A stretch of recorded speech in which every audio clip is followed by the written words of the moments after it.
এ বাবা, আছি পুকুরের জলের কি অবস্থা! কি দুর্গন্ধ! কি নোংরা!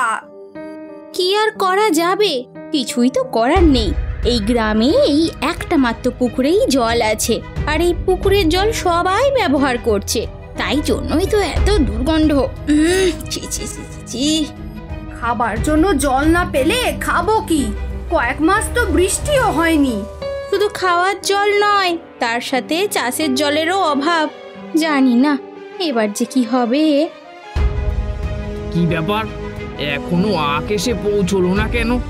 আখ না এলে যে আমি চিনি তৈরি করতে পারবো না। চাষিরা সব করছেটা কি? রতন, রতন, ঘর থেকে বেরিয়ে এসো। আরে বাবু, আপনি? আরে আখের কি হলো?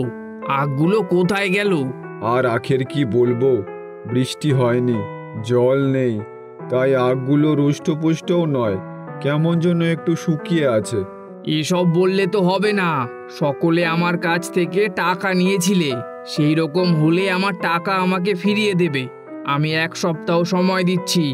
1 সপ্তাহের মধ্যে ভালো আখ না পৌঁছলে সব টাকা কিন্তু আমার ফেরত চাই। টাকা দেব কি করে? সব চাষের কাজে লাগিয়ে দিয়েছি তো বাবু। শুনে যান বাবু, শুনে যান। চিনি ব্যবসায়ী কোনো কথা না শুনেই গটগট করে চলে যায়। এদিকে রতন ঘরের ভেতরে প্রবেশ করে বউয়ের সাথে আলোচনা করতে থাকে সেই ব্যাপারটা নিয়ে। সকলের একই অবস্থা, কারোরই খেতে ভালো আখ হয়নি, সব যেন শুকিয়ে আছে। তুমি চিন্তা করো না, কিছু না কিছু ভালো হবে। আমরা তো কখনো কারোর ক্ষতি করিনি যে আমাদের ক্ষতি হবে। ওসব মুখের কথা, ওগুলো মুখেই মানায়। এভাবে হবে না গো, এভাবে কিছুই হবে না। নিজেদের পকেট থেকেই টাকা দিতে হবে, কিন্তু টাকা তো দিতে পারবো না, সব যাবে। হা ভগবান! রতন চিন্তিত মুখে বেরিয়ে যায়। রাস্তা দিয়ে যেতে যেতে দেখে গাছের তলায় একটা বয়স্ক বুড়ি অজ্ঞান হয়ে পড়ে আছে। আরে আরে, বুড়িমা, ও বুড়িমা, কি হয়েছে তোমার? গরমে ভীষণ কষ্ট, জল জল।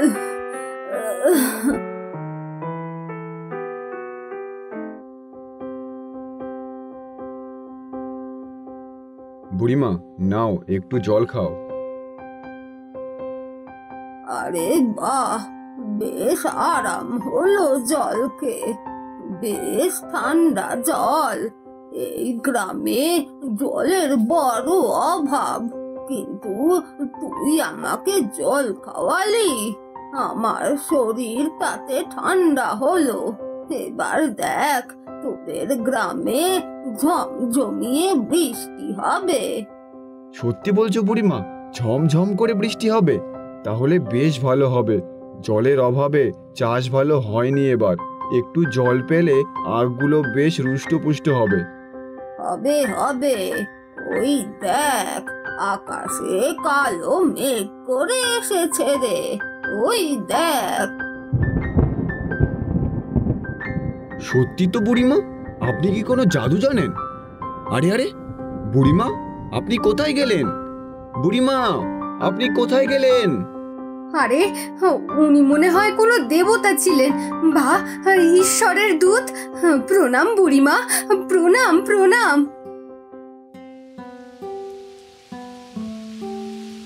যা জোরে ঝড় বৃষ্টি হচ্ছে, মনে হচ্ছে তো সব ভাসিয়ে নিয়ে চলে যাবে। আরে, বাইরে কি যেন একটা কুইকুই করছে না? কি গো, গিয়ে দেখো তো। রতনের বউ দেখে আসে, তারপর বলে, ঘরের বাইরে একটা কুকুর দাঁড়িয়ে আছে, সম্পূর্ণ ভিজে গেছে। ওকে ভেতরে ডেকে নিয়ে আসো, ঘরে এসে বসুক। দেখো কুকুরটা কেমন এক কোণে সুন্দর হয়ে বসে আছে। ওকে কিছু খেতে দাও, বুঝলে? মনে হয় ওর খিদে পেয়েছে। ভাত আছে আর মাছের কাটাকুটি, তাই খেতে দি, তাছাড়া তো আর কিছু নেই। রতনের বউ বাটিতে করে মাছের কাটা দিয়ে ভাত মেখে আনে কুকুরটার জন্য। সে কুকুরটা খেতে থাকে। এটা দেখে রতনের বউ বলে ওঠে, আহারে, বাছার খুব খিদে পেয়েছিল। যাক বাবা, বৃষ্টি হয়েছে, দুদিনে আখগুলো বেশ হৃষ্টপুষ্ট হয়ে যাবে, খুব রস হবে, ভালো দামে বিক্রিও হবে। এই কথা শুনে রতন দীর্ঘ নিঃশ্বাস ছেড়ে বলে, কে বলেছে বেশি দাম পাবো? কম দামই দেবে ওই চিনি ব্যবসায়ী। কত টাকাই বা আমাদের দেয়? এর থেকে যদি শহরে গিয়ে আখ বিক্রি করতে পারতাম তাহলে খুব ভালো হতো, বুঝলে? কিন্তু কোনো উপায় নেই, তাই ওনার কাছে বিক্রি করতে হচ্ছে। আমাদের যদি একটা চিনি তৈরির কল থাকতো তাহলে কত ভালো হতো বলো তো। আমরা ব্যবসায়ী হতাম আর আমরা সব মানুষদের সাহায্য করতাম। এখানে সবাই আখ ব্যবসায়ী, কিন্তু সবাই প্রায় খুব কষ্টের দিন কাটায়, ন্যায্য দাম পায় না। আমার বাবারও একটা চিনির কল ছিল, বাড়িটার পেছনের দিকে ওই ঝুপড়ি ঘরে। কিন্তু কালের চক্রান্তে এই কল আর চালালেন না। যদি চালানো যেত আর যদি মেশিনগুলো একটু আধুনিক থাকতো তাহলে বেশ ভালোই হতো। আজ রাতে তোর বাগানে চোর পড়বে আখ চুরি করার জন্য। আখ নিয়ে নিজের কলে চিনি তৈরি কর, দেখবি অনেক টাকা লাভ করবি।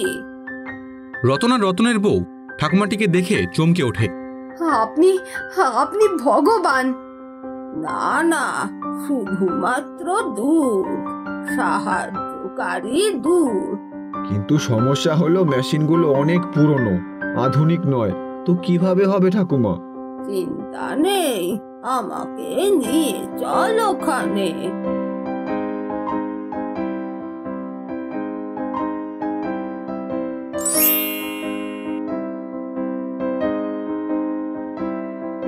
তোদের মন খুব ভালো, তাই আমি তোদের সাহায্য করলাম।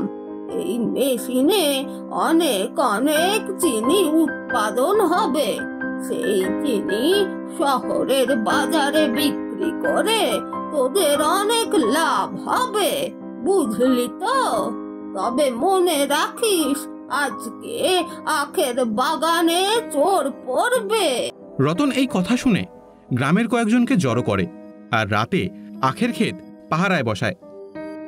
শুনেছি বেশ মোটা এবং রসালো আখগুলো। আমাদের আখ চুরি করতে হবে, বুঝলি? চুরি না করলে আমাদের লাভ থাকবে না। আমি এবার সব আখগুলো চুরি করে নিতে চাই, যাতে আমাদের আর আখ টাকা দিয়ে কিনতে না হয়।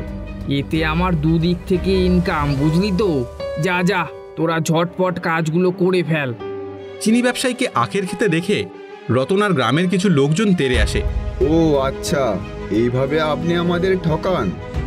আরে না না, আমি তো এখানে, আর আমি তোমাদের কেন ঠকাবো? আমি তো নিজে একজন ব্যবসায়ী। চুপ করুন আপনি। ঠক চোর গ্রামবাসীদের ঠকিয়ে আখ চুরি করতে লজ্জা করে না?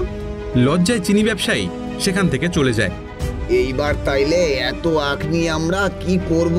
কোথায় যাব? আখগুলো কেটে চলো আমার বাড়ির পেছনের চালা ঘরে, সেখানে আমরা চিনি বানাবো আর তারপর সেগুলো শহরের বাজারে বিক্রি করব। গ্রামবাসীরা আখ কেটে রতনের বাড়ির পেছনের চালা ঘরে যায় আর সারা রাত কাজ করে। এগুলো আমরা শহরের বাজারে গিয়ে বিক্রি করব। এবার দেখবে আমরা অনেক টাকা পাবো। আপনি ছিলেন বলেই রতন ভাই আমাদের এত উপকার হলো। এবার আমরা ন্যায্য মূল্য পাবো। আরে একদম একদম। জাদুর ফলেই অনেক চিনি হচ্ছে, তাই না? বুড়িমার অনেক কৃপা গো। ঠিক বলেছ বউ, বুড়িমা দেবতা আমাদের এই বিপদ থেকে উদ্ধার করতে এসেছিলেন। পরের দিন রতন গরুর গাড়িতে করে চিনি নিয়ে যায় শহরের বাজারে বিক্রি করতে আর ফিরে আসে ব্যাগ ভর্তি টাকা নিয়ে। এবার গ্রামের প্রত্যেক কৃষক ন্যায্য মূল্য পাবে। তোমরা সবাই লাইন দিয়ে দাঁড়াও, তোমাদের হাতেই টাকা তুলে দিই। রতন সবাইকে 2000 টাকা করে দেয়। তারা প্রথম এত টাকা দেখল, তাদের মুখে হাসি ফুটে ওঠে। হে সব বুড়ি ঠাকুমার কৃপা, ওই বুড়ি ঠাকুমার জন্যই সব হয়েছে।